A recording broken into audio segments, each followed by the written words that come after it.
Selamat pagi semua. Assalamualaikum warahmatullahi wabarakatuh. Senang sekali bisa hadir di sini ya. Mungkin bagi para pengusaha itu rasanya kalau enggak ilmunya luber-luber itu harus bisa di-sharing ke adik-adik semua nih. Wah, tampilannya adik-adik. Ini angkatan berapa ini? 2020.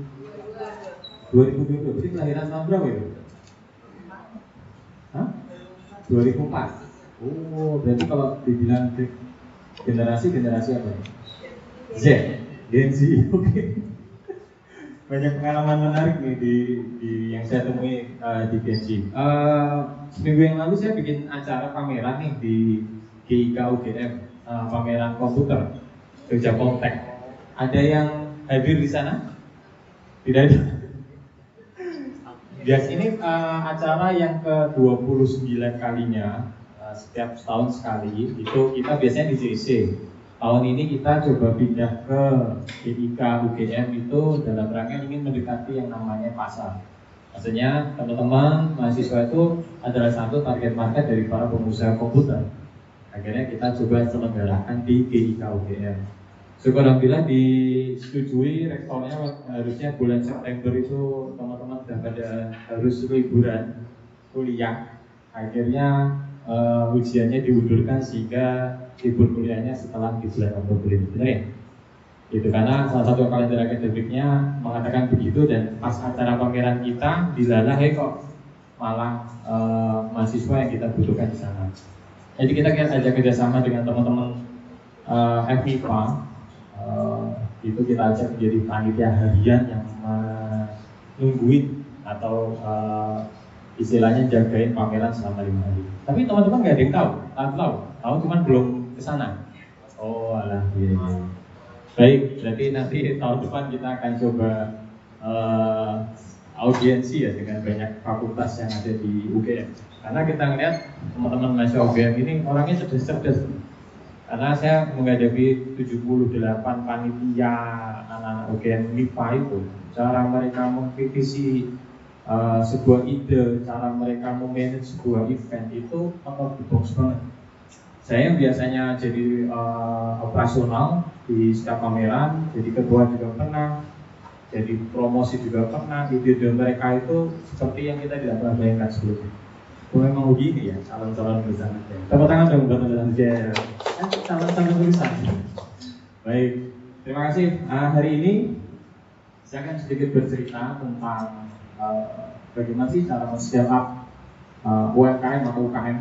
Sebelumnya teman-teman sudah pada tahu UMKM itu tuh istilah apa sih? Istilah usaha yang kecil ya, yang sederhana, yang bisa sekiranya akan berkembang menjadi usaha yang besar. Alhamdulillah saya dikasih waktu sama Allah untuk belajar mengembangkan usaha itu dari hal yang sederhana, dari yang modalnya paling sedikit, dari hal yang tidak banyak lingkungan mendukung, dari orang tua yang benar-benar tidak mendukung sama sekali, dari orang tua yang nggak mau ngasih modal sama sekali. Itu yang saya alami ketika saya membangun sebuah usaha yang sangat-sangat kecil. Ini. So, teman-teman ada yang sudah punya usaha sampai sekarang? Mungkin akan apa mbak? Saya. Semuanya juga, tapi masih on progress. Iya, maksudnya ada bimbel juga ada, terus habis itu di rumah ada usaha sentra grup itu kayak makanan khas kedua dari daerah saya. Kemudian ada laundry juga ada. Jadi total ada berapa ribu usaha? Total loh. Oh 3, alhamdulillah. Start dari 3, maybe next year 10 tahun lagi bisa menjadi ratusan dan ribuan. Ya. Prinsip dari sebuah usaha yang berkembang itu jangan pernah bikin cuma satu doang. Tadi yang di belakang ada lagi, Mas sama Mbak tadi yang sudah bikin usaha. Mas ya? Boleh cerita dong sedikit. Misalnya, nggak usah malu-malu ya. Saya usahanya jualan Pak. Jualan mas kecil-kecilan seperti itu. Iya, mas biasanya kecil-kecilan gitu. Kecil 1 kilo atau 1 gram? Mulai 1 sampai 100. Oke. Iya. Itu Khusus Antam aja. Iya. Cash, pertama ada yang cash, ada yang saya kreditkan. Tapi kalau kreditkan itu skala kecil di 3 desa di desa kami kayak gitu. Nanti bisa emasnya bisa diberikan saya lagi untuk usaha dia di pertanian seperti itu. Masih skala kecil. Emas ini lagi tinggi-tingginya Mas ya sekarang ya. Kenaikan saya juga misalnya nabung dalam bentuk emas itu sampai profitnya tadi malam saya lihat itu sampai 63%. Jadi kalau saya punya 100 gram emas, sekarang posisinya 100 gram emas kira-kira setahun yang lalu sekarang udah 163 gram. Itu sebuah, tapi saya masih menganggap emas itu bukan investasi, tapi nilai lindung dari uang kita yang umpama besok nih teman-teman semua kalau punya tabungan, nabung di tabungan di bank sama menabung di bentuk emas, itu harga inflasinya akan cepat habis kalau kita ada di tabungan. Tetapi kalau di emas, nilai lindungnya itu akan sangat-sangat lebih dari nilai inflasi kita. Umpama setahun yang lalu saya punya 1 juta, daripada saya kasih uang cash di bank, mending saya belikan 1 juta itu dalam bentuk emas. Sekarang ini nilainya 100 berarti kalau 63% berarti 1.063.630.000, benar ya? Kalau nabung di bank 1 juta sekarang udah berapa? Dengan nilai hanya deposito aja cuma 2-3%. Itulah berarti sekarang nilai uang saya 1 juta 20 atau 30.000 bandingan dengan emas 1.630.000 itu kenaikan nilai lindung yang sangat-sangat profitable. Ya, tapi jangan anggap emas sebagai investasi ya, karena kalau sekali ambil itu nilai beli dan tukarnya beda ya Mas. Ada spreadsheet-nya ya. Nah, kalau di bank kalau ngambil 1 juta ya di ATM ngambil 500.000 ya 500.000. Paling hanya kena biaya admin sebulan paling berapa sih 10-20. Nah kayak gitu. So mulai dari sekarang karena saya dulu mulai usaha itu masih ingat itu zamannya udah awalnya pada saat saya SD karena saya dulu orang tua dia udah ditinggal di Jogja, orang tua keliling-keliling se Indonesia karena orang tua PNS, terus dapat tugas setiap 2-3 tahun sekali mereka akan berpindah-pindah dan saya ditinggalkan di sini didampingin sama Bude. Nah dari situ saya belajar gimana ya cara cari duit, gimana ya, karena pada waktu SD itu uang jajan saya bisa dibilang kurang. Ya karena orang tua keliling-keliling hanya transfer zaman dulu ya, transfer itu hanya bisa sebulan sekali, terus akhirnya ya udahlah cari apa. Dan pada saat itu baru ketemu yang namanya koperasi di SD saya. Jaga di sana tanpa ada uang harian, cuma dikasih uang jajan, es lilin, dikasih es lilin sebagai bantu-bantu mereka. Akhirnya dari situ saya berkembang, di SMP saya jualan buku, di SMA saya jualan pernak-pernik motor. Akhirnya saya berpikir, oh mungkin kayaknya dari kecil udah nggak kebayang menjadi seorang karyawan, nggak kebayang untuk jadi seorang pegawai negeri seperti orang tua saya. Bahkan zaman saya hampir mau lulus kuliah, itu saya disuruh isi formulir untuk menjadi seorang PNS. Bahkan pintu kamar saya dikunci sama bapak saya, disuruh ngisi. Ayo, bapak tuh udah punya rekanan relasi, jadi kamu udah tinggal formalitas aja masuk. Tetapi saya dikunci seharian, di depan saya sebuah komputer. Yang saya lakukan adalah ya bermain komputer, bermain internet, nggak ngegame. Tetapi itu membuat saya betah seharian. Akhirnya sore harinya ibu saya buka, udah Nang, kamu kayaknya udah nggak bisa dipaksa untuk menjadi seorang pegawai negeri atau menjadi seorang karyawan. Ya Bismillah ya Mak, gitu. Didoakan pada waktu itu. Singkat cerita, habis itu saya selesaikan kuliah, buka usaha. Nanti saya akan ceritakan sedikit tentang usaha UMKM saya SD. Lalu, nah,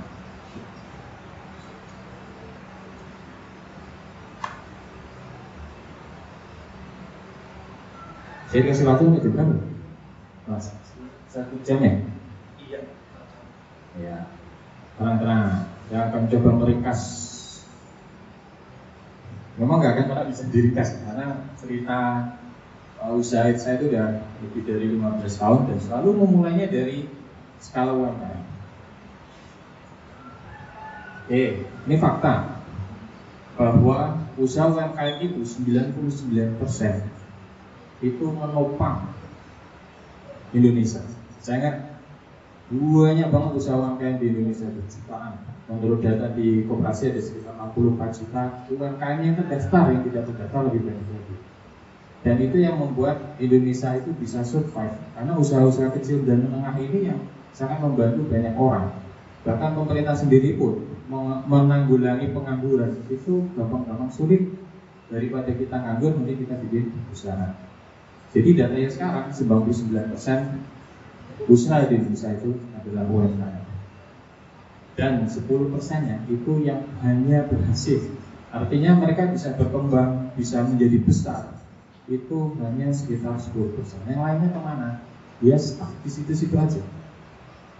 Jadi tadi saya tanya ke Mbak siapa namanya? Mbak Ella punya usaha 3. Good. Itu harus dipikirkan sejak sekarang. Apa? Jangan bikin usaha cuma 1. Ya. Inti dari UMKM bisa berkembang dan besar itu adalah leverage. Artinya bikin 1 tapi dikembangkan sebanyak mungkin. Oke, tadi cerita apa? Bimbel kalau hanya bikin 1, ya di situ-situ aja, nggak akan bisa bikin kaya. Enggak. Kecuali Mbak Ella ini pikir bahwa bimbel itu saya bikin 1 di Jogja, nextnya 1000 di kota lain 10 tahun lagi. Itu harus dipikirkan dari sekarang. Jadi growth mindsetnya udah disetting dari sekarang. Tadi dengan Mas siapa? Anas. Pikirkan emas itu bisa diperdagangkan sebanyak mungkin sebanyak itu. Dan menurut Muslim kan harus transaksinya harus tunai, harus cash pada saat itu, dibayarkan pada saat itu juga. Jadi pikirkan caranya supaya orang bisa membeli pada saat itu juga, dapat emas saat itu juga. Jangan bikin hanya 1 tok. Tadi di desa-desa ya. Jadi kayak keliling nawarin ke rumah-rumah gitu. Bikin mas, jarang. Oh ya, good. Kalau kamu sudah punya basic skill sales seperti itu udah bagus. Semua pengusaha itu skill yang perlu diasah dari sekarang itu adalah sales. Harus sales, bukan marketing.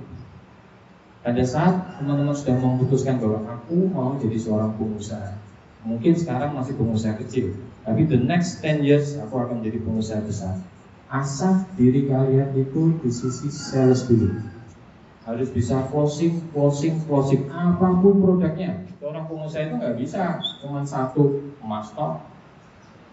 Coba lihat dari perjalanan kamu keliling emas itu, kira-kira ada bisnis apa yang bisa terlihat ini mungkin bisa dibisnisin lagi deh. Sudah harus dipikirkan. Pada saat kamu berangkat, ini lagi pada panen nih, petani-petani, tak deketin lah, tak tawarkan lah emas. Tetapi di satu jalan itu jangan berhenti di emas aja mas. Pikirkan, ini gimana ya? Aku punya ide selain emas yang aku bisa jejelin ini ke petani. Kira-kira apa mas? Ada ide nggak? Sejalan, kamu jalan. Yang sejalan jangan di luar dari perjalanan sehari-hari memperdagangkan emas tadi. Ada ide apa mas? Kalau saya berpikiran itu padi dia saya beli, saya ganti sama emas pak. Nah padi itu saya kerjasama sama orang lain, tapi sebelumnya saya belajar dulu kira-kira harganya berapa, biar saya bisa ngambil dari situ.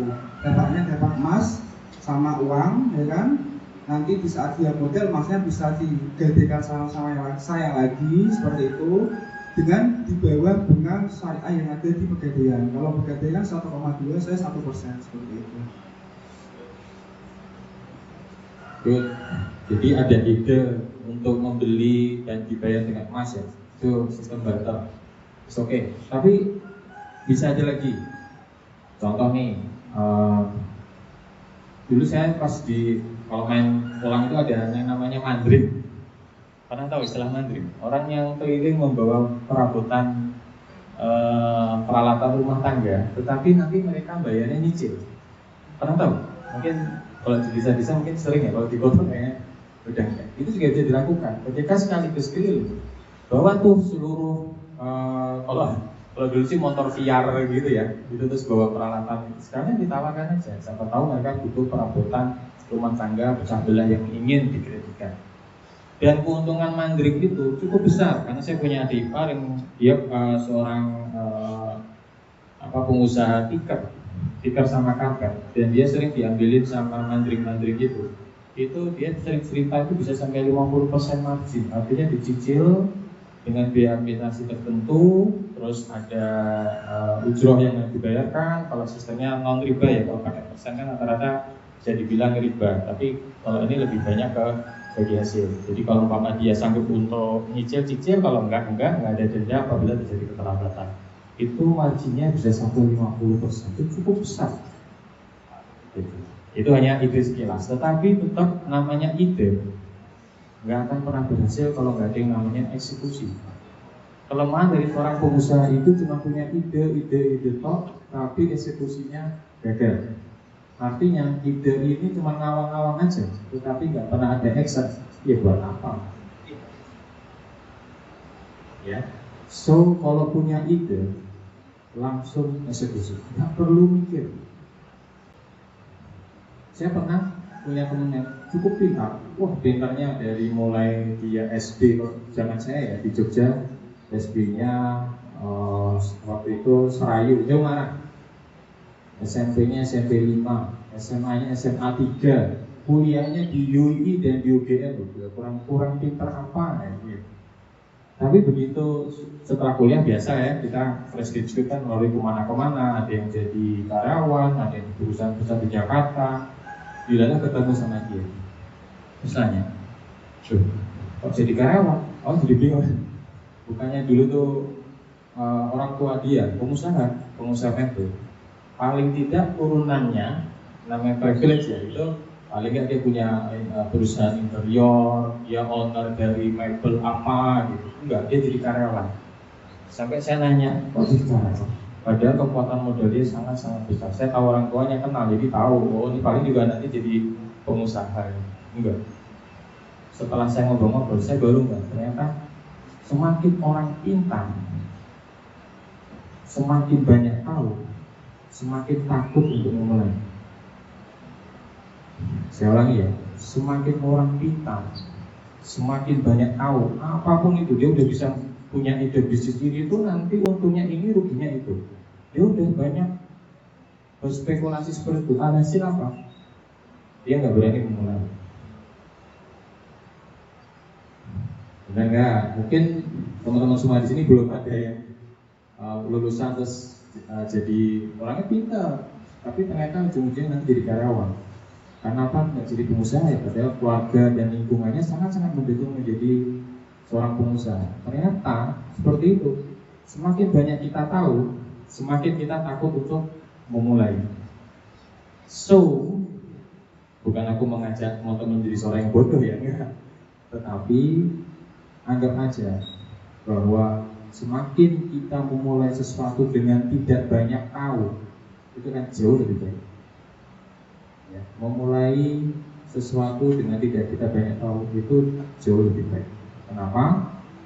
Kita harus tahu dengan cara mencobanya.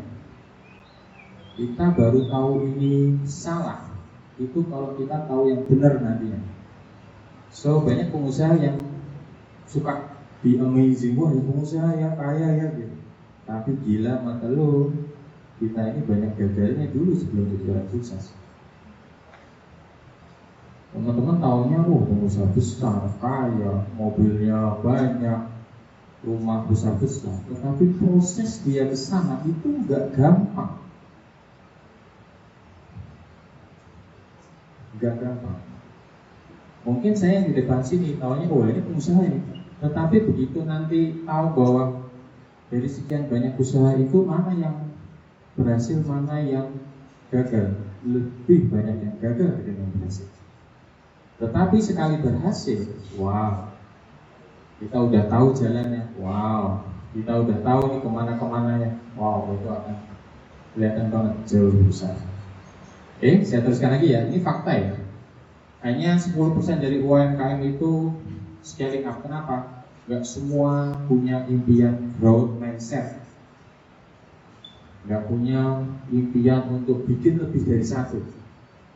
So aku kasih tahu sekarang, mulailah growth mindset teman-teman semua itu selalu bikin scale up usaha itu nggak cuma satu, usaha itu nggak cuma itu doang, lini bisnisnya tuh ya emas aja. Makanya tidak trigger apa mas selain emas, yang kamu ketika sekali jalan itu bisa 2-3 pulau terlampau. Keluarlah ide ini dan itu baru ide. Tetapi akan bisa berhasil kalau ide itu dieksekusi. Kelemahan dari seorang pengusaha itu eksekusi. Itu. So, ketika teman-teman punya ide, jadilah orang bodoh di sana.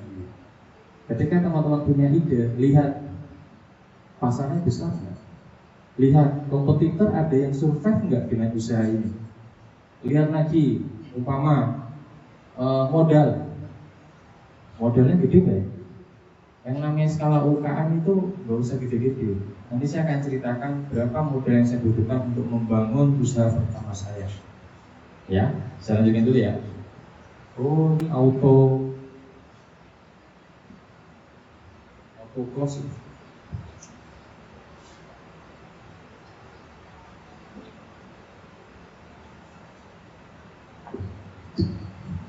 Ya. Dan data yang lain, fakta bahwa Gen Z, semua itu selalu melihat bahwa usaha itu harus ramah lingkungan dan selalu dekat dengan komunitas lokal. Ini data dari Kemenpop juga, bahwa banyak sekali Gen Z sekarang ini sudah mulai memikirkan tentang lingkungan. Bagus banget, karena saya sendiri di awal, kalau saya itu dari generasi milenial, itu nggak terlalu melihat lingkungan itu adalah sesuatu yang perlu kita tumbuh kembangkan, selalu sesuatu yang bukan menjadi tanggung jawab kita di zaman itu ya, karena struggle untuk bisa survive di usaha itu sangat besar, jadi nggak kepikiran hal seperti ini. Terus fakta yang mencengkangkan lainnya adalah 90%-nya gagal. Jadi 10 ini bisa berhasil, 90%-nya banyak yang gagal. Nanti saya ceritakan kenapa banyak UMKM yang gagal. Tapi harus teman-teman melihat bahwa kegagalan yang saya pelajari dulu itu menjadi sesuatu yang wajib teman-teman jalankan pada saat membangun skala UMKM sekarang. Dari sekarang harus tahu, karena dulu nggak ada yang ngajarin beginian. Zaman saya bikin begini, sharing kewirausahaan itu hampir nggak ada. Atau mungkin saya salah ngambil kampus ya. Oke, nice. Disconnected.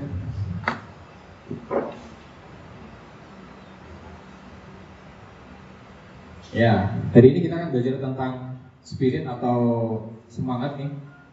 Sebenarnya tadi udah saya pancing semangatnya di depan. Yang kedua tentang competitiveness. Yang ketiga tentang grit atau keteguhan. Yang keempat ini tentang positive impact dari apa yang kita kerjakan, apa yang kita pelajari hari ini, dan the next big thing-nya kita, bagaimana ini bisa membawa impact yang besar bagi masyarakat. Oke.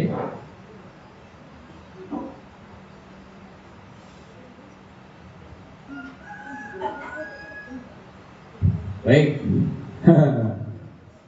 Ini bisa saya sampai menemukan, baru kemarin bisa menemukan kartu nama saya yang lama. Begitu saya balik, wala, ini tahu saya dulu. Ini semua start dari UMKM. Boleh dihitung ada berapa merek di sini?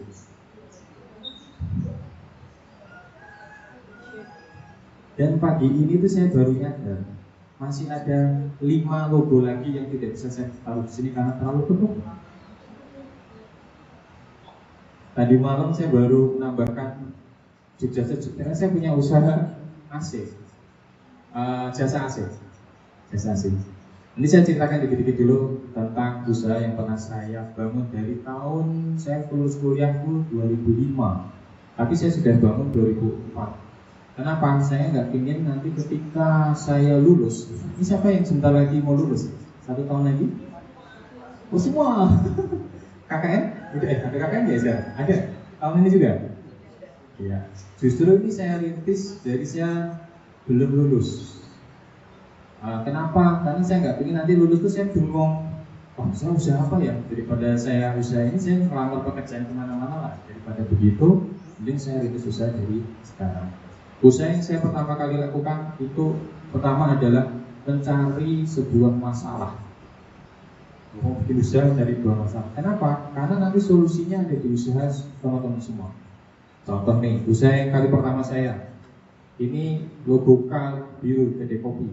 Ini bertahan selama 13 tahun. 13 tahun.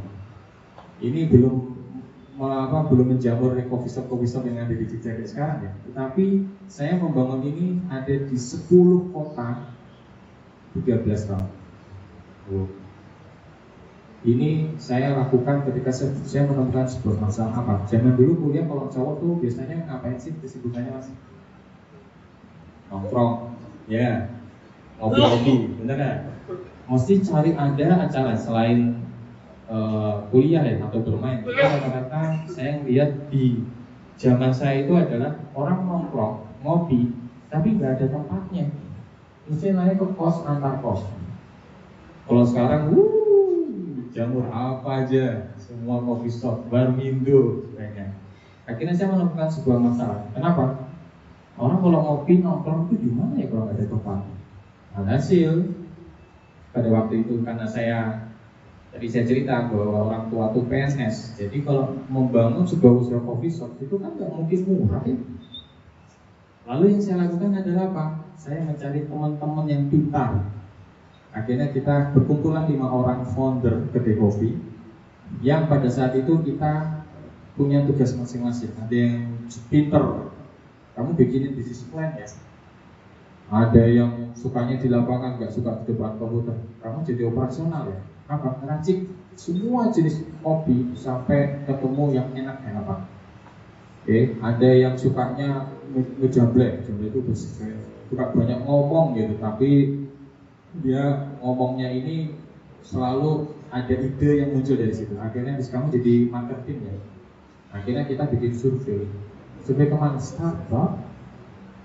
Kita bawa video recorder dulu, pinjam punya teman. Kita syuting tuh baristanya Starbucks. Sampai akhirnya kita ketahuan sama manajer Starbucks, Pak, ya mas, itu ngapain recording? Gak boleh, tolong dihapus. Kita pernah kayak gitu. Kita pernah juga datengin beberapa coffee shop dasar yang masih banyak. Kita mau survei. Ini ada tugas dari kampus. Pertanyaan tentang berapa sering Anda minum kopi setiap bulannya, berapa banyak kamu nongkrong dan mengeluarkan berapa rupiah. Itu surveinya kita masukkan ke software SPSS, namanya dulu orang ekonomi. Itu langsung keluar tuh, marketnya seperti ini, permintaan seperti ini. Ini bisa mengatasi masalah orang mau ngerti. Alhasil, tahun 2004 kita bangunlah sebuah kedai kopi. Pertanyaannya, modalnya dari mana? Kalau nggak punya duit. Tadi, teman yang paling pintar bikin proposal, itu saya pegang, saya bikinkan presentasi. Saya presentasi seperti ini hampir setiap malam ke teman-teman fakultas ekonomi yang sangat-sangat punya duit. Dan berapa banyak yang menolak proposal kita? 100-an orang. Dan itu udah membuat saya pada waktu awal sakit hati ya, karena apa belum ditolak, kok nggak bisa investasi. Kenapa? Akhirnya terkumpullah 5 orang lagi yang mau berinvestasi, menanamkan modal di situ dengan skema bagi hasil. Artinya kita menghitung ini modal akan amin ya luar biasa. Jogja sekarang panas ya.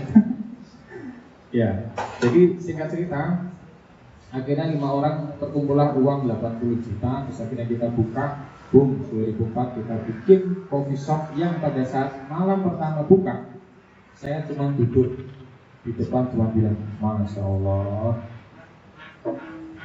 malam ini kita dapat konsep 15.000. Terus aku langsung mikir, ini aku balikin duit investor kapan? Kalau malam ini aja 15.000.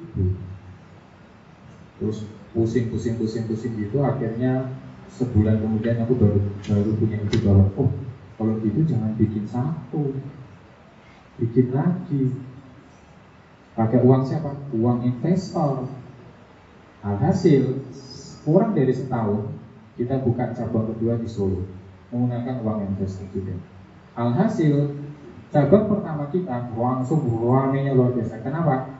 Pada saat itu zaman saya ya, setelah survei lewat FBS itu ternyata ada kunci yang kita akhirnya baru tahu bahwa value kalau kita ingin jualan rame itu adalah menambahkan value add di sana. Pada zaman saya itu value add-nya apa? Ini kalau sekarang udah hal yang biasa. Hotspot, wifi gratis. Itu zaman saya dulu nggak ada hampir tempat nongkrong gratis wifi. Itu kejawabnya dari apa? Survei.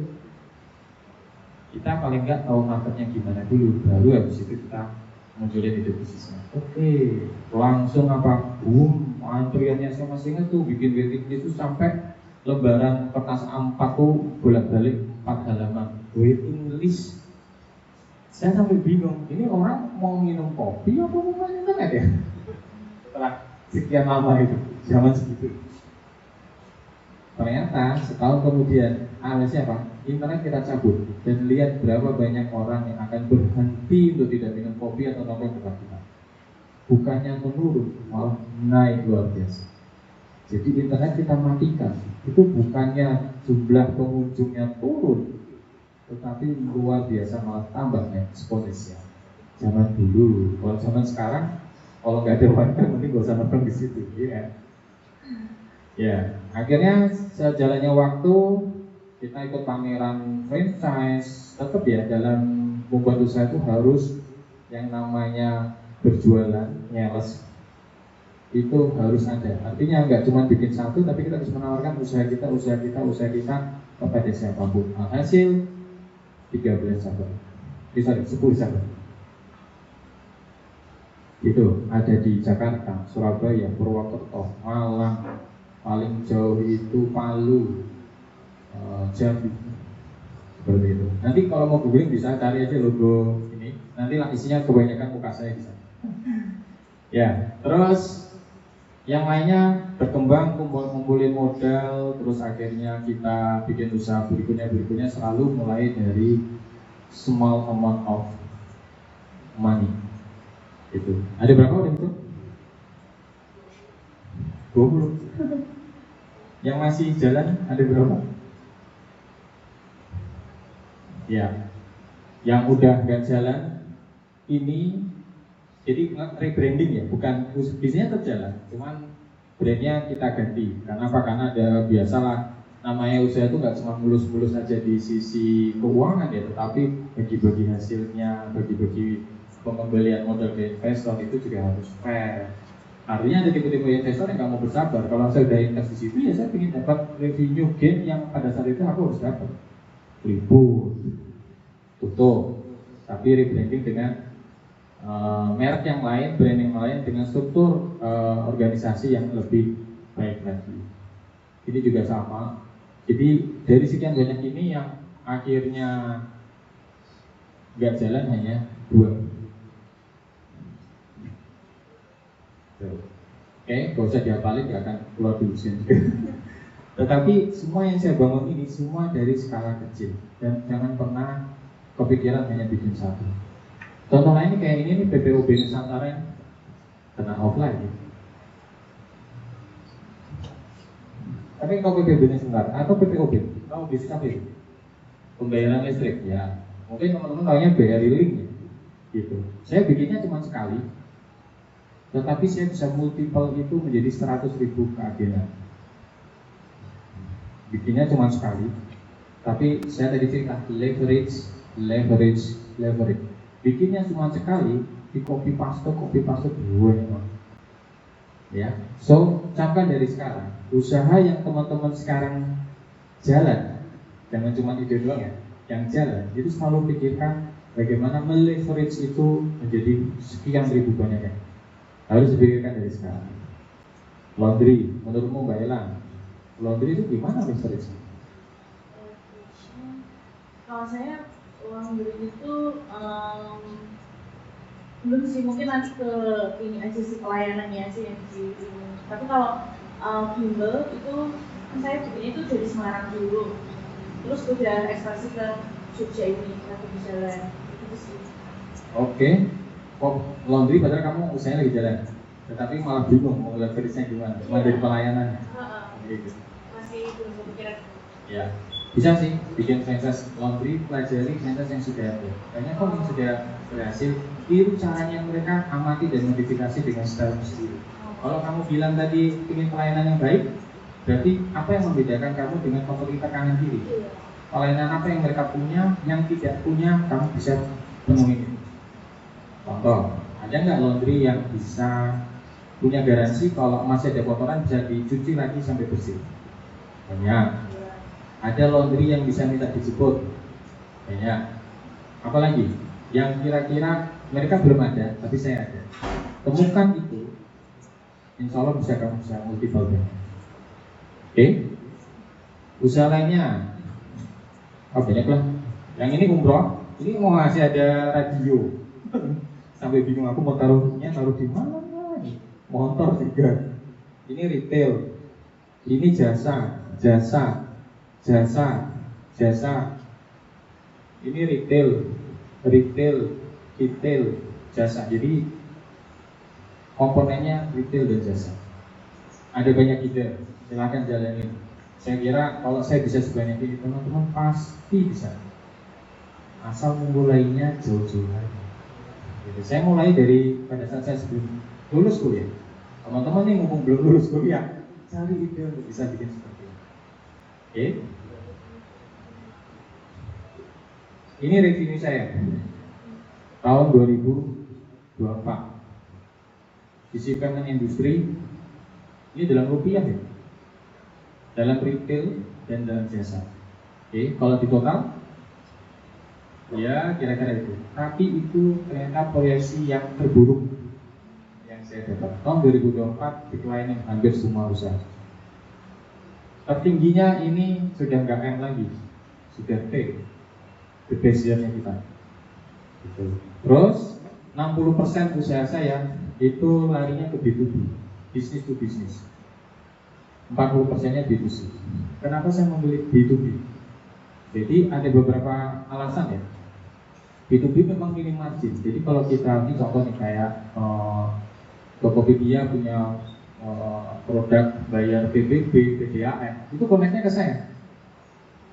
Saya biasa kasih margin ke loket saya Rp1.000 dari admin 1.500. Tokopedia nggak mau, karena kalau sendiri kan Tokopedia kan sudah di struggle ya.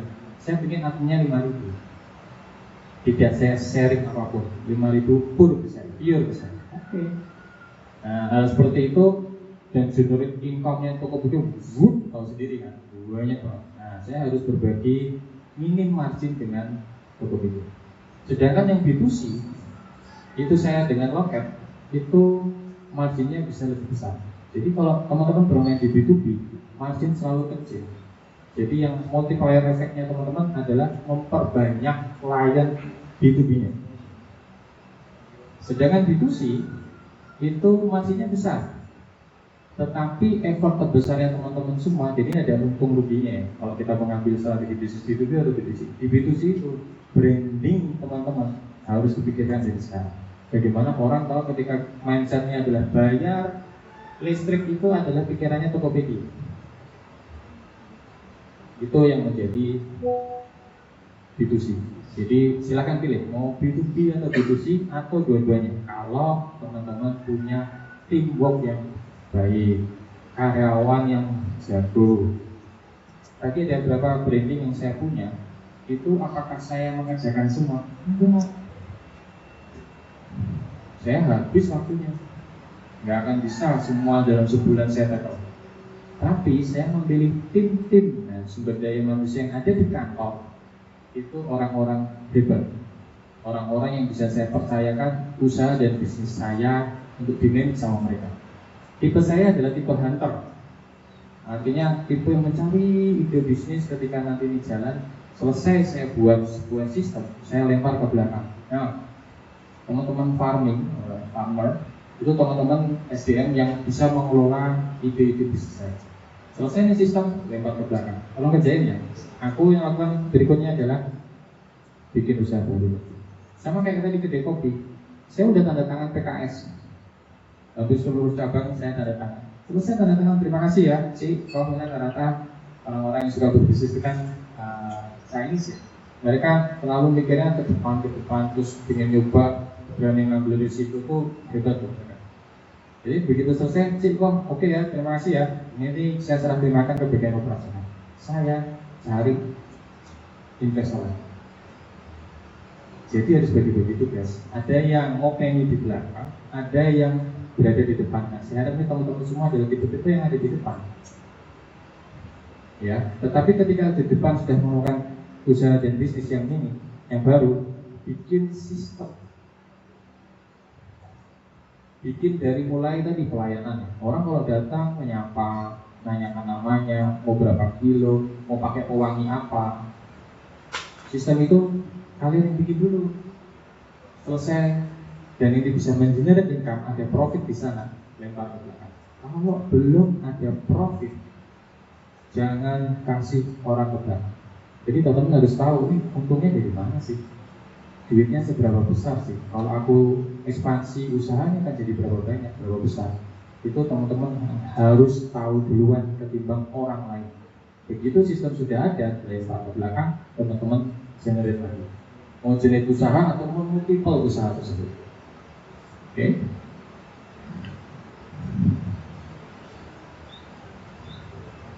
Nah, berapa modal yang saya buat untuk bikin kedai kopi? Kayaknya 10.000 itu apa sih?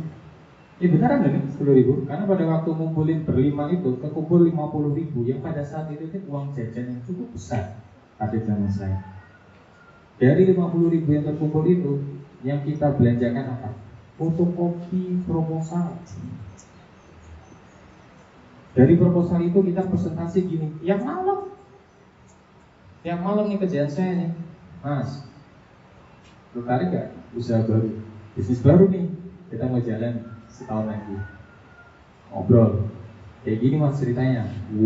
Pasar yang ini bisnisnya adalah kopi.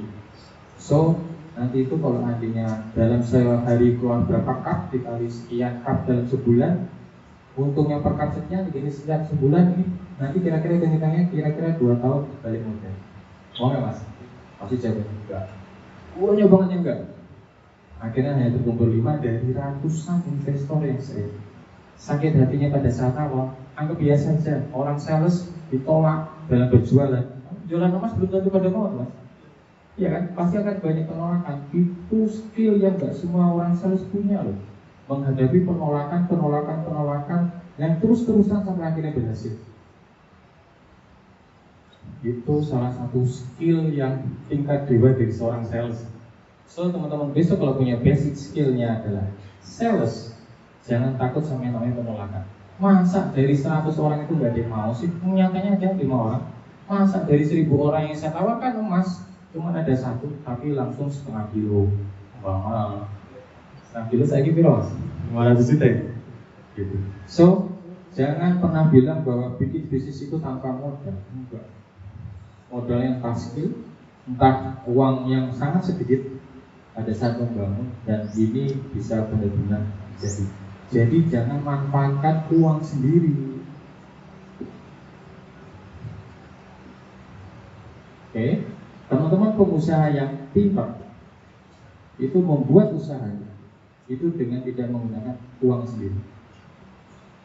Oke lah, keluar uang ya 10.000 tadi. Emang 10.000 kok. Tapi membangun satu coffee shop harga 80 juta, uangnya siapa? Pakai uangku gitu. Nah, mulai dari sekarang nih, coba tancapkan mindset. Gimana saya membangun usaha dengan modal sedikit tanpa perlu uang yang besar dari saya. Oke, got it? Jadi jangan pernah menggunakan uang sendiri dalam membangun sebuah usaha. Bisa. Bahkan beberapa tipe-tipe yang saya ajak untuk kerjasama adalah tipe-tipe yang dia tuh kelihatan banget gak mau ngeluarin uang. Jadi saya cari orang-orang seperti ini. Oke, ini saat ini kamu hanya sebagai teman, tetapi 1-2 tahun lagi saya akan menjadi kamu co-founder, akan saya jadikan kamu partner untuk ayo kita bikin dan bangun bisnis yang baru bareng-bareng. Oh iya, zaman kuliah tuh ya awal-awal ya itu saya melihat kok banyak orang yang melihat tuh berusaha wow gitu ya, tapi kan dalam satu hal harus punya pengetahuan. Nah, pengetahuan saya pada waktu sebelum membangun kedai kopi itu adalah saya kerja di perusahaan, tahu namanya Dagadu? Tahu. Sekarang Dagadu ada di mana? Wah. Ayo, Dagadu pusatnya ada di mana? Alkit. Oke, ada lagi? Pusatnya Malioboro Mall. Ya. Dulu pertama kali di Malioboro. Kenapa? Dulu mall di Malioboro itu gak banyak orang yang mau untuk punya usaha di sana. Dan pada waktu itu sewanya sangat-sangat murah. Orang-orang Dagadu dalam bentuknya ada 25 orang arsitek yang kumpulin duit. Ayo kita buka usaha sebelum kita lulus. Akhirnya terbangunlah Dagadu. Dan sampai sekarang masih ada di sana. Gitu. Dan sekarang cabangnya nggak cuma itu. Kalau di Pakuwon ada loh. Tulisannya DGD, artinya Dagadu. Dan banyak kan mungkin kampus kemarin saya ke UGM Store, atau nih di GIK yang paling ujung ya. Itu kan ada kaos-kaos ya, kaos-kaos merchandise-nya UGM. Begitu lihat labelnya DGD. Gitu. Ya udah. Oh, saya pada waktu jadi karyawan namanya pagar depan. Paguyuban garda depan atau istilahnya orang sales yang berada untuk memasarkan produk-produknya Dagadu dalam bentuk kaos tadi. Dari situ saya belajar tentang teknik sales. Dari situ saya kenalan sama orang marketing. Dari situ saya kenalan sama orang HRD, orang gudang. Akhirnya saya bisa lengkap bahwa suku organisasi itu ada marketing. Ada apa bedanya marketing dan sales? Ada orang stokis. Ada orang yang ngopengi reject-rejectan atau break and loss di sebuah perusahaan Dagadu. Ada orang yang business development. Seperti itu. Akhirnya membuat mindset di saya. Dalam membangun sebuah usaha harus punya ini, punya itu, punya ini, punya itu. Gitu. Oke, saya tahu. Begitu saya buka kedai kopi, saya melakukan hal yang sama. Rekrutmen karyawan sales itu berapa kali seleksi? 7 kali. Tidak begitu pusing. Tapi ya alhamdulillah saya nggak bisa lulus. Mungkin mereka salah pilih orang kan. Tapi dengan cara seperti itu saya bisa tahu kenapa 7 kali. Saya punya ilmu yang saya harus lengkapi itu. Saya harus menjadi ketua seleksi pagar depan, garda depan. Akhirnya saya jadi di sana selama 2 tahun. Saya paham kenapa harus 7 kali. Dan kenapa seleksi yang ke-7 wajib ada orang yang gagal. Selalu itu, dari angkatan pertama sampai angkatan 100 berapa, selalu 7 kali. Dan ke-7-nya itu gagal. Selalu ada yang digagalkan. Ada yang tahu kenapa dalam seleksi itu udah pasti 7 kali ya Bu, ke-7-nya tetap aja ada yang gak lolos. Ada yang tahu kenapa harus digagalkan? Nanti kalau teman-teman di samping mungkin ada yang pengen ke perusahaan dan seleksinya sebenarnya itu tetap harus ada gagal. Jadi setelah saya tahu itu adalah setelah saya menjadi ketua seleksi di depan ini. Ternyata teman-teman yang lolos itu akan syukuri karena saya lolos. Dia gagal. Jadi saya mensyukuri kalau saya terpilih dan saya akan berbuat yang sebaik-baiknya buat perusahaan. Seperti itu. Jadi itulah kenapa ada yang gagal, digagalkan dan wajib digagalkan. Seperti itu. Oke. Next. Spirit nih, semangat. Menurut teman-teman kenapa 90% UMKM itu gagal? Saya pernah diajak sama Mas Tio juga nih, ke Tiongkok, ke Hangzhou, belajar di Alibaba. Di sana para pengusaha-pengusaha netpreneur yang punya omset dalam setahun minimal 100 miliar. Pada waktu diseleksi kan sempat tuh namanya pakai apa? TikTok ya. Kalau kita Zoom ya, itu mau ditanya berapa omsetmu? Kita punya standar 100 miliar. Oh iya, kita 100 itu dalam berapa lama? Dalam setahun. 100 miliar dalam sebulan. Dan saya kasih buktinya. Oke, lolos. Tapi nggak cuma itu ya, ada beberapa, salah satunya kami harus punya event yang seperti ini, selalu men-sharing sesuatu di sana, menceritakan sesuatu, men-sharing pengalaman kita di pengusaha untuk mengembangkan calon-calon pengusaha berikutnya. Di Tiongkok sana, para UMKM mereka go digital.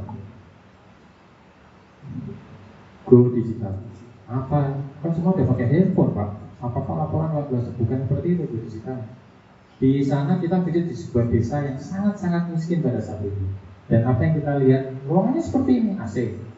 Layarnya 5 kalinya ini, layar LED. Itu produksi apa? Kacang apa gitu? Hah? Ikan. Ikan. Kori. Hikori. Jadi di layar itu semua kabel muncul. Bahkan di layar itu pada waktu itu keluar tuh merah-merah, ping, apa nih dalam bahasa Cina. Tapi dia ceritakan bahwa ini adalah notifikasi orang membeli kacang hikorinya itu komplain. Gila nggak? Orang komplain di marketplace di Cina kan banyak banget ya marketplace. Yang di Indonesia kan cuma terkenal apa? Tokopedia, Shopee gitu ya. Ada orang beli kacangnya itu di Shopee, terus dia ngasih bintang 1, langsung keluar tuh bling-bling warna merah. Buset, apaan nih? Ternyata ada yang komplain. Itu mereka perhatikan komplainnya kenapa? Apakah kualitas dari kacang hikorinya itu tidak sesuai dengan apa yang dia beli? Alhasil orang yang tahu nih lokasi petaninya ada di mana, itu kan dicari. Ini ada komplain, itu supaya diusir misalnya seperti itu. Sehingga desa yang pada saat itu miskin menjadi desa terkaya di Cina hanya gara-gara go digital.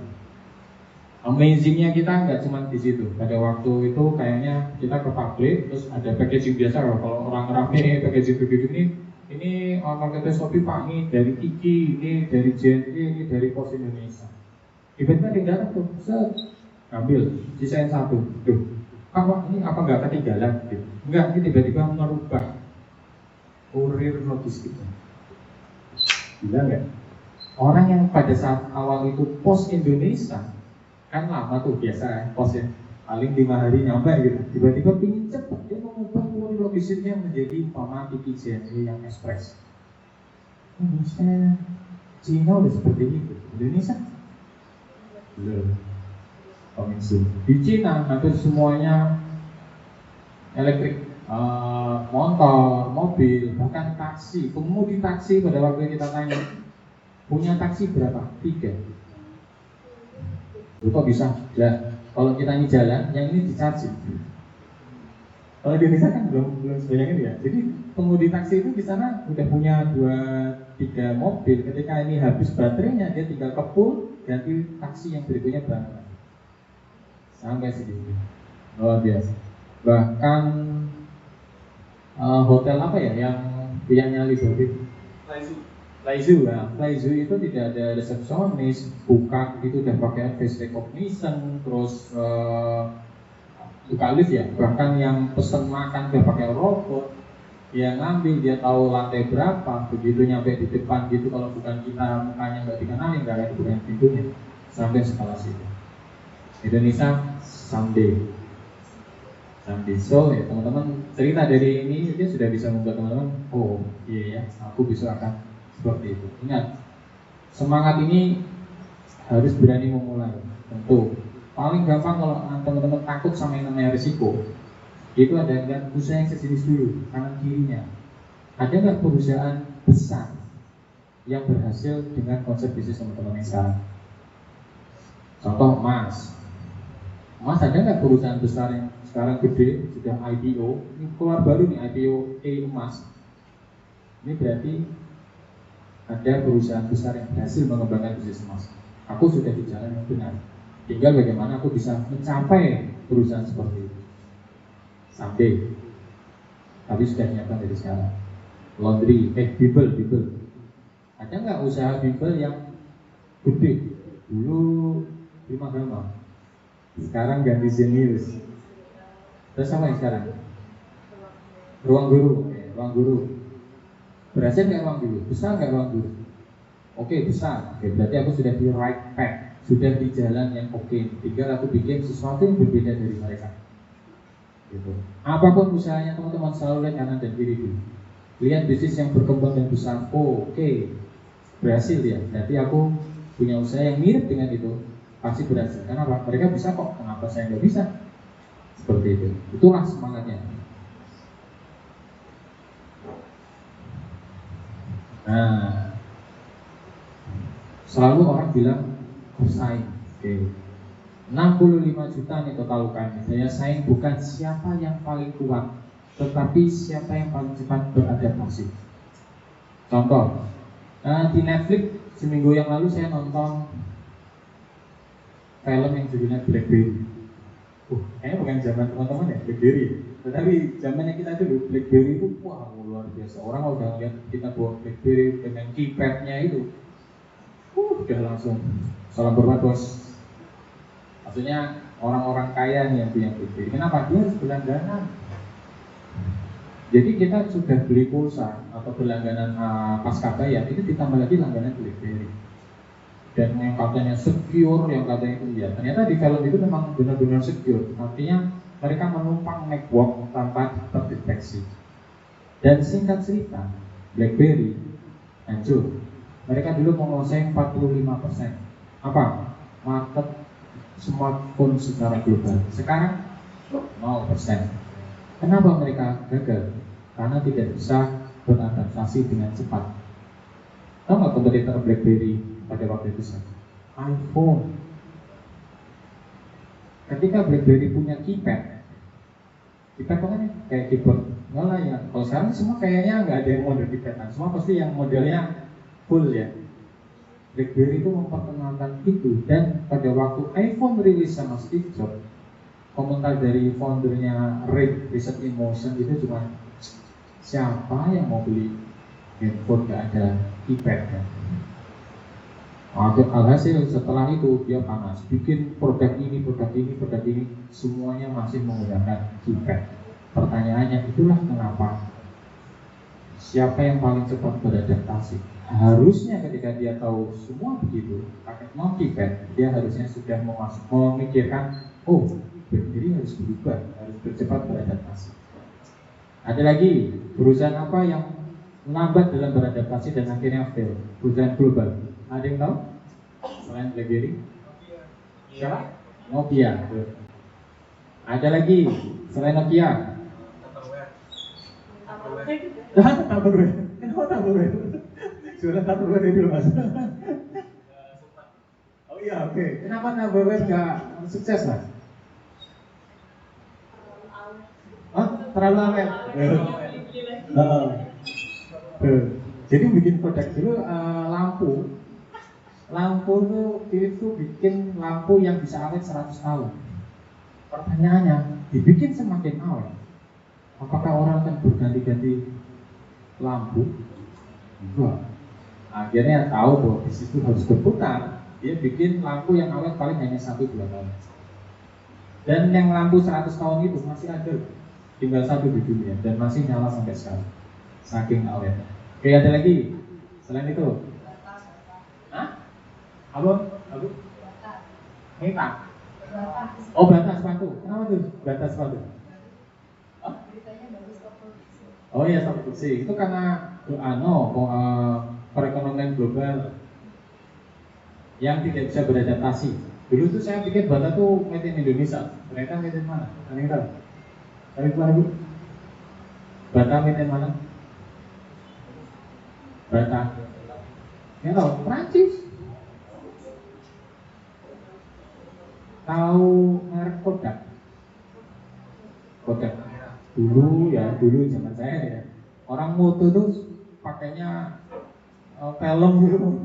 Cepet sampai sekarang mereka bilang, ngapain foto kok pakai kamera? Gak akan laku, bla bla. Akhirnya sekarang ambruk. Tetapi dia bisa struggle, dia bikin film untuk ronsen. Pertanyaannya, emang sekarang ronsen perlu pakai film?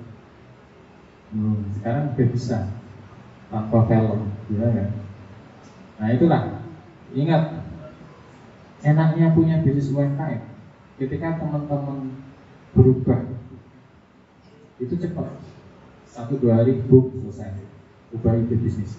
Kalau perusahaannya udah segede korporasi, mau merubah itu butuh 1-2 tahun. Karena apa? Bawaannya udah berat, udah nggak lurus. Contoh, ini namanya pivot kalau dalam startup ya. Tadi bisnis Mbak Ella tadi tentang laundry. Ketika dia mikirkan, kok kayaknya laundry profitnya kurang gede. Kalau aku ganti, aku jualan pewangi laundry gimana? Daripada aku nggak tahu ibu. Sekarang modal laundry berapa Mbak? Kalau bikin satu order, yang kamu bikin sekarang 50 juta? Oke, katakanlah 50 juta. Dia cuma daripada aku modal 50. Kenapa nggak aku modal 1 juta doang bikin pewangi laundry yang tahan lama dan murah bisa dijual. Saya multiply, saya jual ke laundry teman-teman saya sekitar. Dia bisa cepat bilang itu 2-3 hari selesai, nanti dia laundry. Kedua, kalau punya korporasi yang udah gede gemuk, dia mau berubah nggak akan mudah. Itu karena UMKM itu harus cepat beradaptasi, harus cepat beradaptasi. Jam berapa nih? Oh, udah lebih dari sejam. Saya 5 jam lagi ya? Si Seka jam berapa masih? 10 menit lagi. Oh iya, oke. Nanti kan kita belum diskusi tanya jawab nih. Nah, grit ini itu masalah ketangguhan, artinya bertahan untuk hidup. Jadi banyak kan orang-orang sukses itu mereka bukan sukses itu karena nggak pernah gagal. Hampir yang saya tahu seluruh pengusaha saya pasti tidak pernah ada cerita nggak pernah gagal. Pasti ada.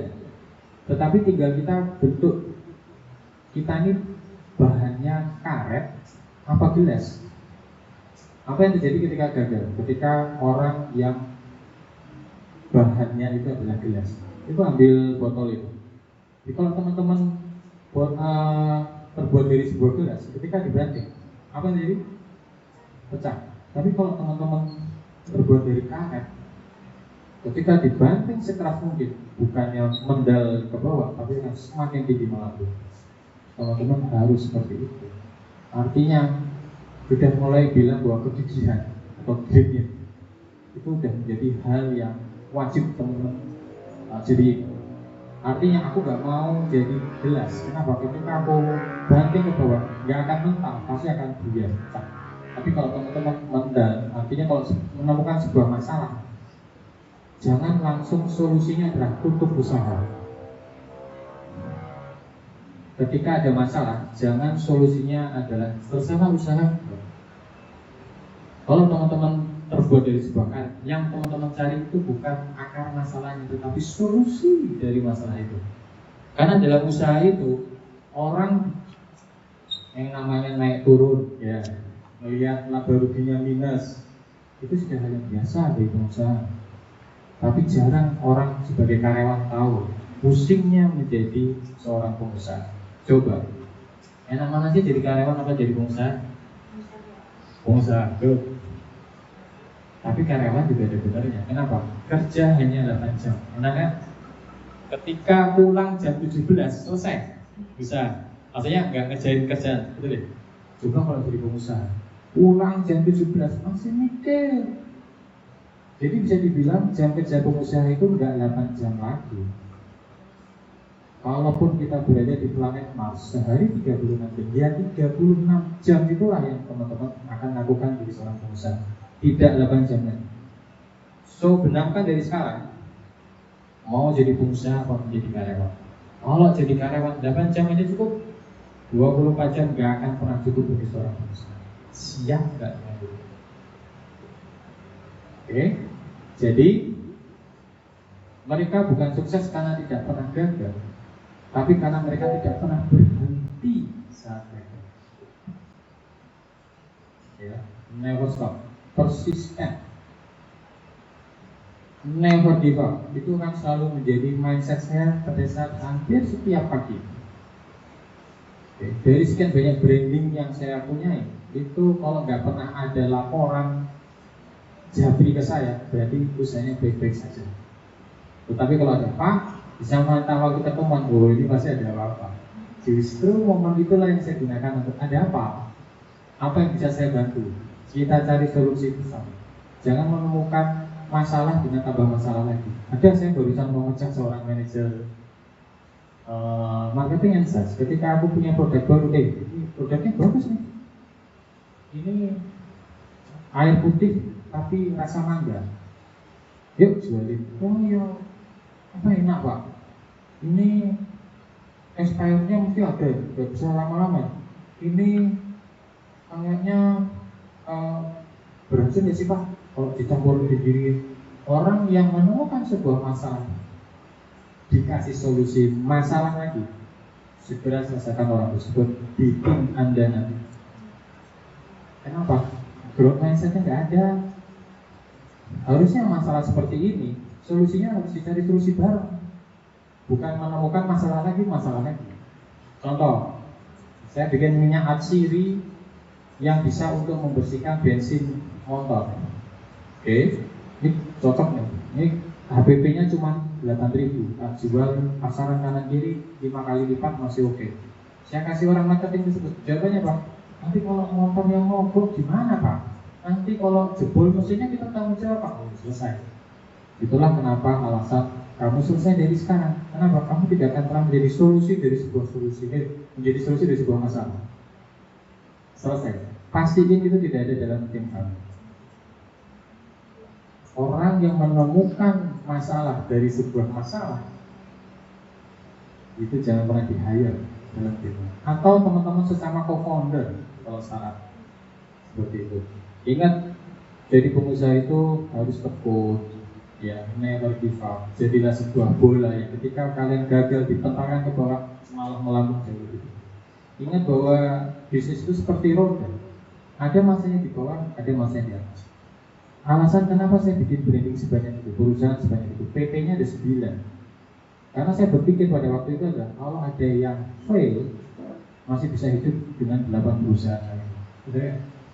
Kalau masih ada yang merugi, usaha lainnya masih bisa menopang, membantu yang rugi itu untuk bisa struggle untuk hidup lagi. Itu. Oke, itulah kenapa duanya seperti itu. Mumet, ya. Mumet ya. Karena kebelah-belah ya.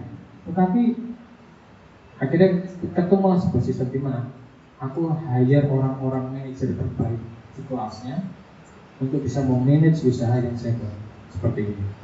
Gitu. Itu SDM.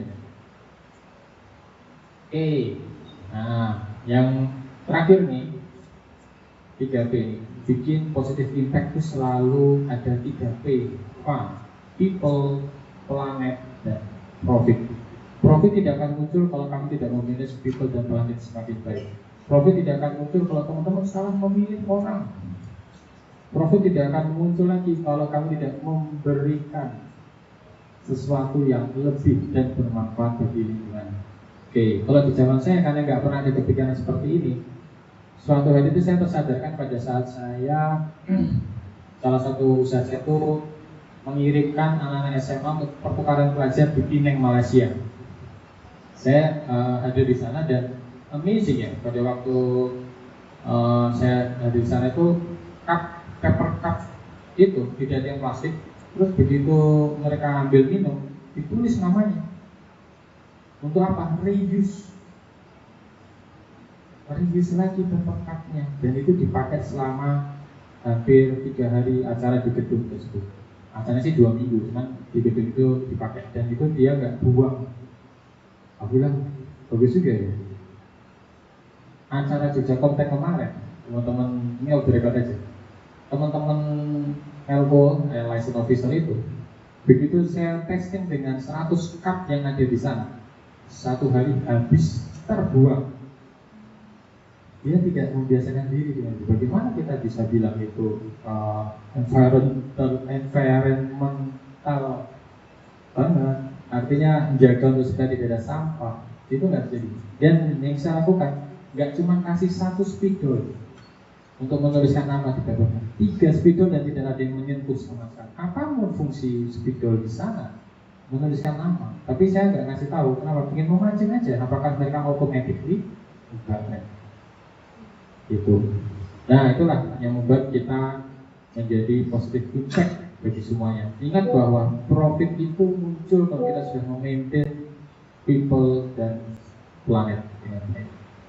Itu aja, sekian dari saya. Terima kasih. Monggo nanti mau diskusi, karena waktunya kita harus membagi dengan Sis Eka yang punya pengalaman luar biasa. Saya kenal dia itu sebelum tahu ternyata label depannya adalah seorang profesor. Selama acara di Tiongkok itu, di Hans itu nggak pernah tahu orangnya nyablak kemana, ngomong wah luar biasa nih. Ini orang pinter banget ya. Gitu acara di FKT sebulan yang 2 bulan yang lalu lah, kaget saya, namanya profesor. Oh, dia guru saya itu, saya banyak belajar dari dia. Dia punya bisnis hotel, terus saya bilang, aku pengen punya hotel bisnis lah, tetapi saya mulai tanpa modal. Gimana ya caranya? Ini jadi challenge nih. Kenapa? Karena saya dulu memulai bikin bisnis UKM itu selalu mulai dari modal yang sedikit. Bukan berarti tidak mengeluarkan modal, tapi modal yang sedikit. Gimana saya bisa membangun hotel seperti Sis Eka dengan biaya yang sehemat ini? Oke, sekian, terima kasih. Assalamualaikum warahmatullahi wabarakatuh. Terima kasih Pak Rudi untuk materi yang disampaikan. Saya persilakan kepada teman-teman bisa menyampaikan pertanyaan kepada Pak Teddy.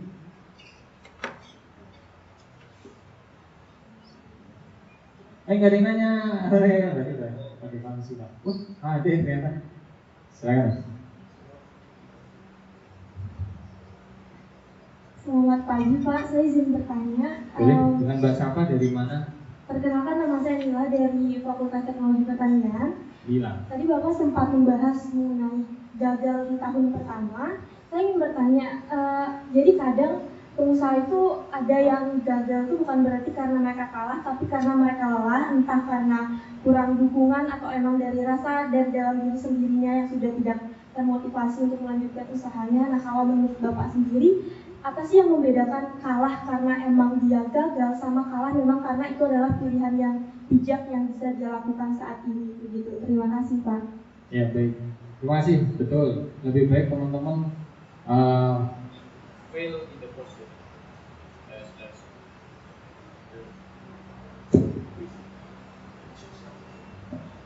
Yes. Oke, lebih baik teman-teman tuh gagal itu di tahun pertama. Fail fast, recovery fast. Artinya kalau teman-teman sudah mulai menemukan yang namanya kok nggak untung ya, untung tapi dikit, tapi setelah dikenakan biaya ini itu jadi minus ya, itu teman-teman akan mulai automatically mencari strategi untuk bisa plus. Oke. Mending ngomong dari sekarang gagal daripada nanti ketika sudah besar gagalnya lebih besar lagi. So yang membedakan adalah tentu perjuangan teman-teman itu pasti nggak akan mudah dulu di awal. Oke. Tetapi ingat bahwa semua problem itu pasti akan ada solusinya. Cara paling gampang, saya pernah baca buku How to Resolve a Problem. Di situ tuh setelah saya pelajari, ternyata adalah semua masalah di dunia bisnis itu selalu ada solusinya. Nggak pernah nggak ada. Lalu bagaimana bisa mencarikan solusinya? Hai Sis. Thank you. Thank you banget. Panas ya, Jogja? Panas. Oh iya. Kemarin katanya aku mau dapet kaos. Udah ada itu. Oh udah ya, oke. Siap. Kembali lagi. Jadi semua problem yang ada di dunia itu sudah pasti ada solusinya. Tetapi bagaimana cara mencari solusi yang tepat? Teman-teman kan sekarang ini lagi namanya zamannya AI ya. Ya, semua menggunakan ChatGPT. Oke, siapa yang saat ini belum pernah login chat.gpt.openai.com? Pasti semua pernah. Oke, ini adalah zaman di mana semua informasi itu akan sangat-sangat mudah sekali. Ketika menemukan problem A, ini gimana ya cara solusi? Ngomong aja di sini. Problem B, ini gimana ya? Terus cari solusi yang tingkat nggak perlu global, tetapi domestik. Oke, solusinya langsung pasti akan dijawab sama ChatGPT. Oke, kalau kita sudah milih yang global, berarti kita bilang adalah tunjukkan cara perusahaan A, B, dan C tingkat global solusinya gimana kalau menghadapi masalah yang sekecil ini. Itu akan selalu ada. Dan lebih baik fail fast, artinya fast ya, artinya gagal pada saat pertama, gagalnya lebih mudah dan cepat untuk cari solusi. Ketimbang nanti sudah semakin besar, teman-teman di belakang udah enggak 2-10 orang lagi. Coba kayak CCK, udah ribuan orang. Ketika dia gagal, berapa banyak orang yang makan yang dibantu sama CCK? Berapa banyak? Mending awal ketika buka usaha gagal dulu, tetapi dicarikan solusi. Ketimbang nanti ketika sudah terlalu besar, sudah nggak ada lagi kegagalan, is not an option for me. Dengan cara itu. Oke? Semoga dijawab. Gak usah takut bahwa semua masalah ada solusinya. Everything's gonna be okay. Ya, silakan Mas. Lagunya Bob Marley dong. Baik, terima kasih Pak. Ini yang perkenalkan nama saya Ilham Sutopo, saya dari Fakultas Pertanian, Prodi Manajemen Sumber Daya Akuatik angkatan 2021. Jadi langsung saja Pak, saya itu sedang mengembangkan usaha F&B. Salah satu produk kami adalah nasi goreng dan juga nasi ayam, kurang lebih seperti itu Pak. Nah, saya dulu pengalamannya dari resep-resep yang saya temukan ketika saya kerja menjadi part-timer atau kitchen atau head kitchen sekarang di resto gitu Pak. Jadi saya mengadaptasi resep-resep itu. Nah, saya itu sekarang sudah selesai kontrak dan saya mengembangkan usaha saya sendiri. Di situ saya juga punya kerjasama sama beberapa B2B seperti kafe-kafe di UGM. Nah, pertanyaan saya gini Pak, saya tuh ingin seperti nasi goreng, misalnya contoh nasi goreng yang punya tokonya sendiri gitu Pak, di Jogja misalnya, nasi goreng 212 atau nasi goreng yang lain gitu di Buka Bahari. Nah, untuk bersaing di pasar yang lebih ketat, itu mereka punya brand awareness dan juga akumulasi logistik yang lebih kuat daripada saya gitu Pak. Nah, tapi saya itu tidak ingin kehilangan rasa otentik dari cita rasa nasi goreng yang sudah pernah saya tawarkan kepada customer sebelumnya. Gimana strategi scaling up yang paling efektif untuk konteks kasus seperti itu Pak? Itu yang pertama. Terus yang kedua tadi Bapak mengatakan tentang profit, planet, dan people. Nah, untuk daya saing produk seperti F&B itu Pak, supaya daya saingnya tetap terjaga, tapi juga bukan cuma mempertimbangkan profit aja, tapi juga planet dan people, itu gimana strateginya? Terima kasih Pak. Oke. Yang pertama tentang bisnis di F&B itu, kalau minuman marginnya gede ya, tapi kenapa memilih yang makanan? Sudah punya pengalaman, jadi nah terus PD dengan pengalaman itu bisa saya kerjakan dan bisa jadi sumber profit yang baik ya. Oke, berapa persen ya kalau makanan ini? Oke, 50% untuk nasi goreng. Oh, besar itu ya. Terus gimana cara memultiple usahanya ini? Ya, tadi saya cerita tentang leverage ya.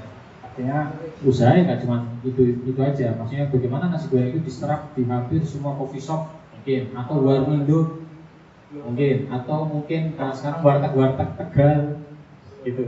Itu gimana biar masakanmu itu bisa masuk ke sana? Karena kamu cuma bikinnya sekali, tetapi bisa kamu leverage, kamu multiple ke banyak bisnis yang ada di sekitar itu. Caranya gimana? Belum tahu. Nah, itulah cara mudah untuk bisa mengembangkan bisnis menjadi lebih besar. Jadi harus dipikirkan caranya mungkin.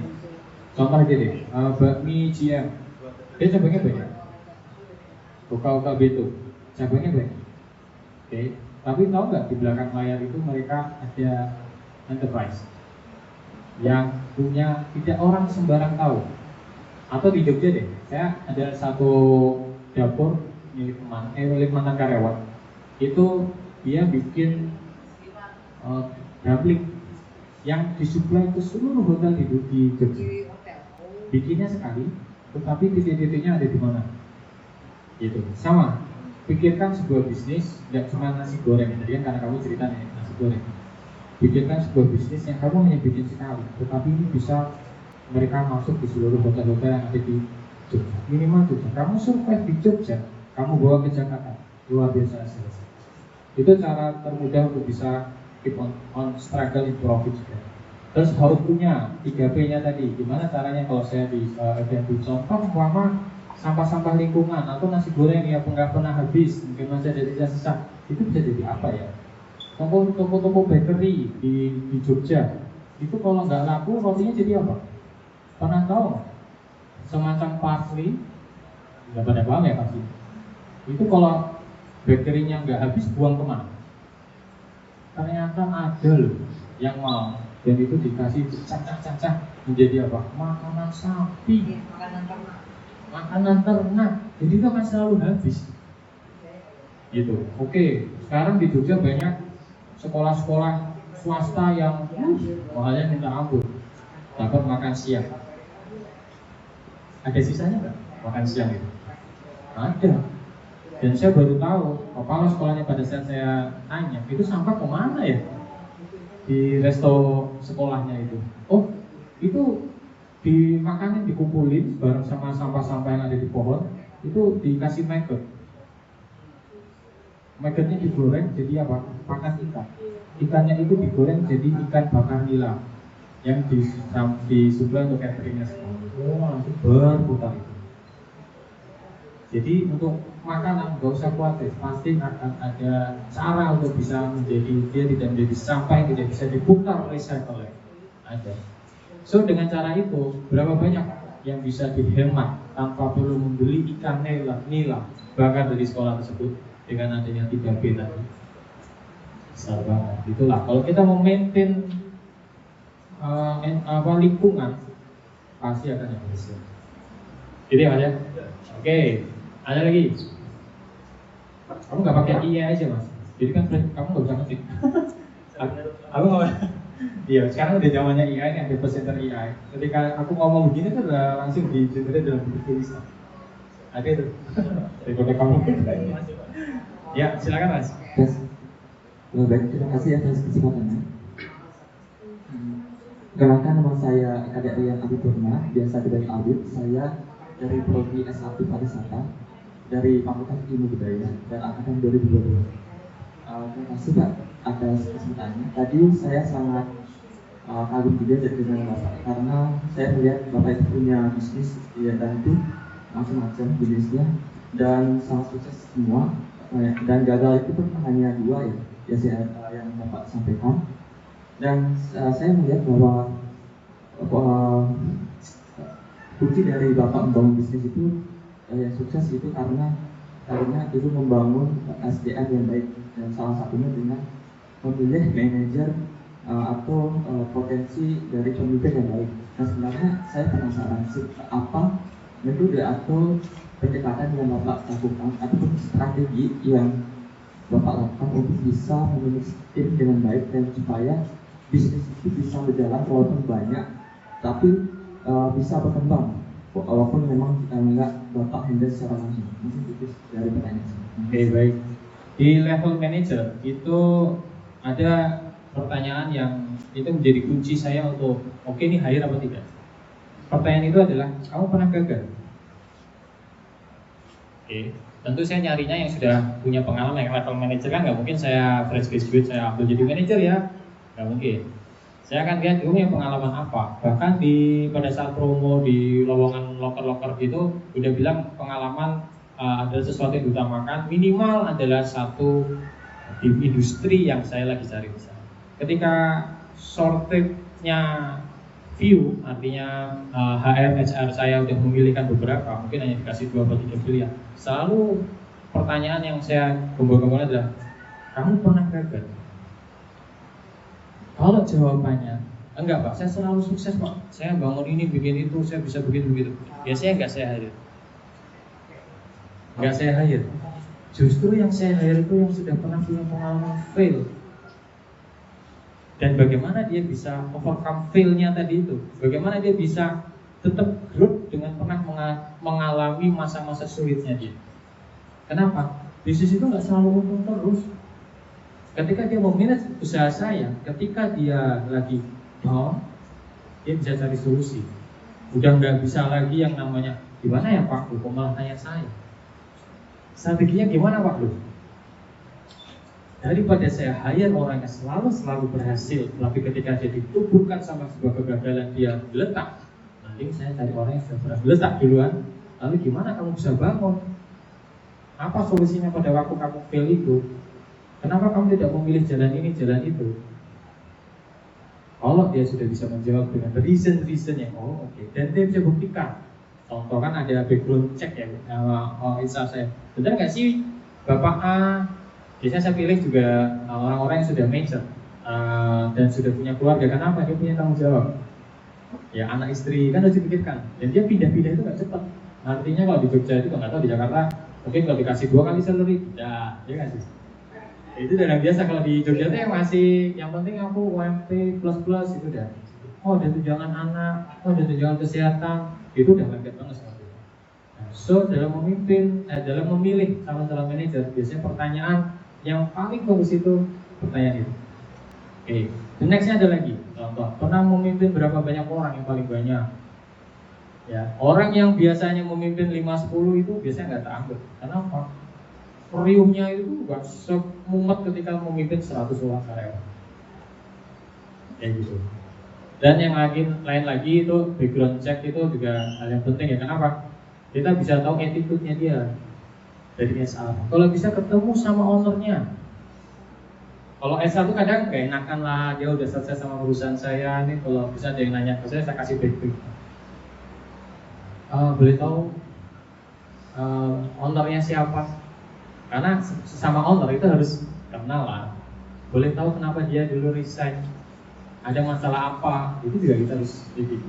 Jadi kalau omongan HR hanya sama HR, tetapi kalau sudah sama owner itu biasanya the true feeling dia terhadap karyawan itu kenal.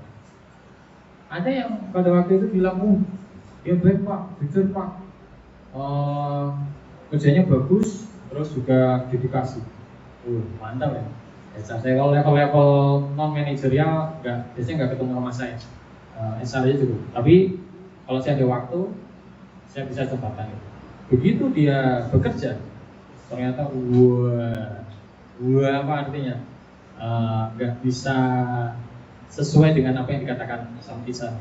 Oke, berarti the next thing-nya kalau sudah level-level tertentu dan sudah memegang suatu perusahaan harus antara owner dengan owner. So teman-teman besok kalau mencari talent yang seperti itu, lihat attitude-nya. Skill sama attitude pentingan mana? Skill, attitude pentingan mana? Siapa yang skill? Memilih skill lebih penting? Angkat tangan. Gak ada. Memilih attitude? Kenapa attitude lebih penting?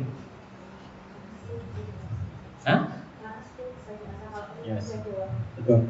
Kalau bawaannya dia seorang pembohong, asal bos senang, nggak usah. Itu bisa kok kelihatan dari cara dia ngobrol dan interaksi. Kalau dia berapi-api, biasanya cuma bertahan berapa bulan. Tapi kalau dia datang, ketika dikasih hantam ini, kalau ini masalahnya gimana ya solusinya? Dia bisa cari solusi yang nggak kita pikirkan, dia pikirkan. Terus meng-hire manager itu juga saya cari yang pintar. Kenapa yang pintar? Saya perlu belajar dari seseorang yang pintar. Kalau dia pintar saya daripada dia, ngapain? Saya belajar apa? Saya ambil level-level manajerial yang kamu sekolahnya gimana? udah centang. Ekonomi, FTB. Itu kalau sudah lulusan universitas negeri yang zonanya 1 itu udah insyaallah oke. Jadi orang-orang yang pintar yang aku akan cari. Walaupun dia bilang Pak saya gajinya 2 kali UMP loh, gak apa-apa. Asal kamu bisa bikin perusahaan saya profit loh. Gak usah takut sama gaji, minta 4 kali. Gak apa-apa. Berarti kan target perusahaan sudah dinaikkan. Sanggup gak dia? Gitu. Tapi ingat, orang-orang pintar ini juga harus bisa ngajarin kita. Sesuatu yang kita tidak tahu, kita bisa belajar dari dia. Sesuatu yang nggak kita tahu di bangku kuliah, kita bisa tahu dari sini. Itu kira-kira. Semoga menjawab. Terima kasih. Ada lagi? Silakan Mbak.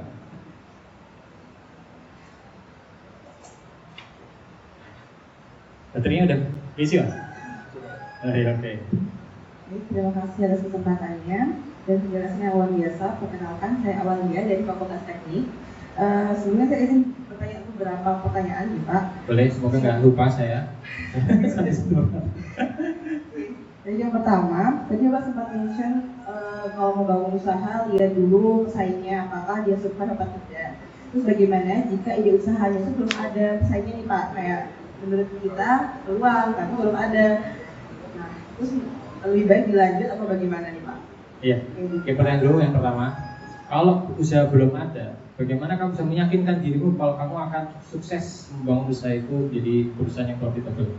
Kalau kamu merasa yakin, contoh nih, Steve Jobs menemukan iPhone tanpa keypad, kenapa dia yakin itu akan survive?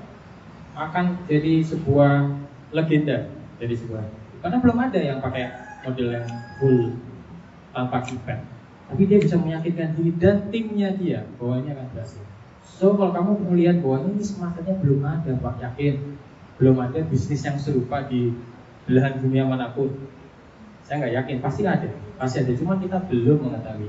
Tanyakan pada AI yang sedikit complicated dan based on riset itu namanya perplexity.ai. Saya sampai subscribe pro di sana untuk mengetahui tingkat market of research usaha ini itu tuh kayak apa tuh, datanya dari dia.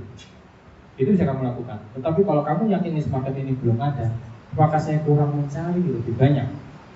Siapa tahu belum. Tetapi kalaupun ternyata udah cari kemana-mana Pak, di Google nggak ada, AI nggak ada, udah coba tanya ke kanan kiri, teman-teman pengusaha, senior saya, kok belum ada? Kamu yakin nggak usahamu itu bakal berhasil? Kalau belum ada contoh yang berhasil di atas sana, yakinkan dirimu. Terus yang kedua, modalmu harus besar. Karena effortnya kan jauh lebih besar, sesuatu yang belum ada sebelumnya. Berarti kan kamu membantu membentuk sesuatu yang baru. Perlu modal yang besar, kuat nggak kalau modalmu di situ? Pakai uang orang lain bisa apa enggak? Kalau orangnya itu yakin dan satu bisnis sama kamu, kenapa enggak? Risikonya jadi lebih rendah. Tinggal membuat kamu yakin ini akan profit. Oke. Ya Pak. Ya. Nah, yang kedua tadi saya untuk di bisnis F&B sendiri, apakah kalau buka franchise itu lebih cuan ketimbang tidak? Dan saya penasaran bagaimana sistemnya franchise ini. Ya. Jadi di dunia franchise waralaba itu ada dua, business opportunity atau disingkat BO dan franchise atau waralaba. Bedanya adalah kalau franchise atau waralaba kita bisa ambil franchise fee dan ada royalty fee juga bisa. Tapi kalau BO atau business opportunity, istilahnya bukan franchise fee, apa ya? Mungkin joining fee. Jadi nggak boleh menggunakan kata-kata franchise atau waralaba karena BO itu hanya sekali tembak aja. Contoh mungkin booth kecil kayak Teh Jumbo. Nah itu biasanya modelnya bisnis opportunity. Jadi tidak dikembangkan berdasarkan based on franchise. Kalau franchise itu harus terdaftar, harus profitable. Kamu bikin usaha franchise itu harus 5 tahun, 2 tahun terakhir kalau belum berubah ya peraturannya. 2 tahun terakhir itu harus profitable. Dan kamu bisa menunjukkan bukti bahwa kamu profitable. Jadi itu baru bisa kamu melangkah ke franchise. Tetapi kalau kamu baru 1 tahun bikin terus ini kayaknya udah siap untuk dijual nih. Nanti modelnya ketika beli bahan, wajib bahannya diambil di tempat saya. Itu namanya business opportunity. Dan saya hanya mengambil margin dari masing-masing produk yang saya jual. Tidak bisa royalty di sana. Kalau yang franchise bisa, kamu kalau F&B bisa antara 5 ke 10% franchise fee-nya. Itu bisa. Artinya semua produk yang terjual saya minta 5% setor ke perusahaan saya. Enak mana franchise dengan BU? Kembali lagi, tujuan kamu mau long lasting atau short term. Kalau long lasting kamu ambil franchise, kalau short term kamu ambil yang namanya business opportunity. Business opportunity itu juga bisa sebagai validator kamu ini usaha bakal survive apa enggak. Kalau ternyata 3-4 tahun itu ternyata masih bisa existing, berarti ini bisa saya franchising dong. Jadi ada levelnya. Jadi jangan langsung aku pengen larinya ke franchise. Coba dulu lah. Menguntungkan nggak bagi para investor-investorku atau orang-orang yang membeli produkku? Kalau untung, baru aku upgrade diriku untuk ambil franchise. Itu loh. Sama yang terakhir, tadi juga saya sempat dengar Bapak mention ini lebih juga membangun suatu usaha jangan pakai uang sendiri. Nah, sebelumnya saya mikirnya kalau kita berusaha awal, tuh rasa takutnya ya ada. Dan menurut saya sebelumnya lebih baik menggunakan uang sendiri, mungkin dari business meeting atau undangan gitu Pak, nggak yang investor langsung. Itu bagaimana nih Pak? Iya, itu boleh. Kan tadi saya kasih tahu usaha kopi supply yang namanya kedai kopi kan juga mulainya dari berlima, turunan 10.000, akhirnya jadi banyak cabang di banyak kota. Ya, itu modal yang kita menggunakan uang lain, orang lain dari ya, investor-investor. Tetap kamu harus mau mengeluarkan modal walaupun sedikit. Ya, walaupun sedikit. Kenapa aku tadi bilang jangan pakai uang sendiri? Kalau kamu bisa meyakinkan orang bahwa usahamu ini bakal profitable, berarti dia sudah 50% usahamu itu sudah pasti profit. Kenapa? Meyakinkan orang untuk membeli produkmu aja, mau memulai modalkan usahamu aja sudah bisa. Jadi kan sebagai validator bahwa oh ini orang jadi percaya dan yakin kalau usaha yang saya ceritakan ini itu profit dan dia akhirnya mau berinvest. Kalau kamu bisa meyakinkan dia, the next best thing-nya adalah kamu yakin usahamu pasti akan jalan. Kenapa? Kamu sudah mau validator dengan orang lain yang akhirnya ngeluarin uang buat kamu untuk membangun usaha. Karena apa? Dia yakin dengan cerita oh iya ya. Usahamu apa?